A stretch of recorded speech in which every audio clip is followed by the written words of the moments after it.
Bat হাতে century দিয়ে আসর শুরু করা নাজমুল হোসেন শান্তের অধিনায়কত্বে প্রথমবারের মতো শিরোপা জিতল রাজশাহী ওয়ারিয়র্স।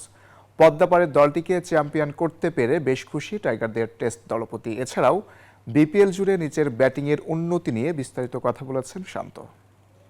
দর্শক আমাদের সঙ্গে আছেন রাজশাহী অধিনায়ক নাজমুল শান্ত, তার সঙ্গে কথা বললাম এই শিরোপা জয়। শান্ত, এই শিরোপা জয়টা কিভাবে দেখবেন?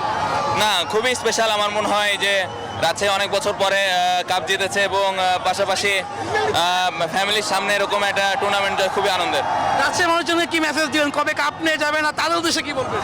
যুক্তরাষ্ট্রের ১ নম্বর জিম চেইন গোল্ড জিম এখন আবারও বাংলাদেশে। বসুন্ধরা আবাসিক এলাকা ও বসুন্ধরা সিটি শপিং মলে। না, কাপ নিয়ে তো অবশ্যই যাব, প্ল্যান আছে। এখনো ডেটটা ফিক্সড হয়নি, বাট খুব তাড়াতাড়ি যাবো ইনশাল্লাহ। দল থেকে শিরোপা জেতার পিছনে কোনো বোনাস ঘোষণা করেছে কিনা? না, এখনো পর্যন্ত না। অবশ্যই আশা করছি যে ভালো কিছু হবে। আলহামদুলিল্লাহ, ক্যাপ্টেন হিসেবে দল জিতেছে, অবশ্যই স্যাটিসফাইং। আমার মনে হয় ক্রেডিটটা পুরো প্লেয়ার টিমের। পুরো টুর্নামেন্ট এনজয় করেছে। Thank you.